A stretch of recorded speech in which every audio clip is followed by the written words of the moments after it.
Well, you're looking at a 15-second video of Columbia police officer Tyrone Pugh punching a man outside a Columbia concert hall this past weekend.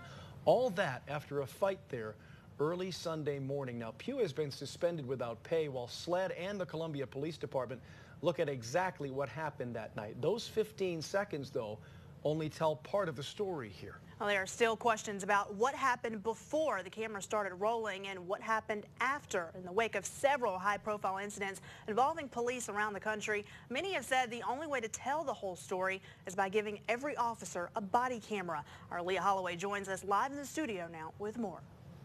Trying out body cameras is nothing new to departments in the area. The Richland County Sheriff's Department has tested body cams for the last few years. Sheriff Leon Lott is all for them, but says Richland County still has a ways to go before every one of his deputies has one. In the wake of a 15-second video, a woman filmed a Columbia police officer punching a man outside a Columbia concert venue.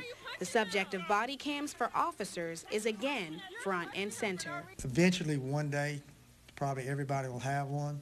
That's not going to be tomorrow, and it's not going to be next week. Richland County Sheriff Leon Lott says his department has been experimenting with body cams for 2 years.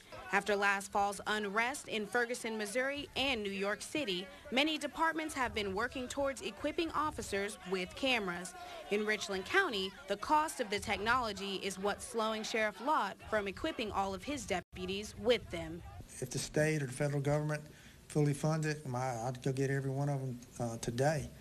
But it's money. This is the citizens' money, the taxpayers' money that we have to manage effectively. Some law enforcement officials say the technology is not perfect, but they could tell more of the story in incidents like what happened early Sunday. Right now, we have not found one piece of equipment with a body cam that can do the job that we expect it to do and also work out some of the issues that need to be addressed. So we have a long ways to go with that, but I'm all in favor for it. Sheriff Lott calls the body cam project a work in progress. Last month, Columbia Mayor Steve Benjamin and Police Chief Skip Holbrook rolled out a new public safety plan for the capital city. They want to make sure all officers on their force have body cameras by the end of this year. In the newsroom, Leah Holloway, Watch Fox News. And while we're talking law enforcement,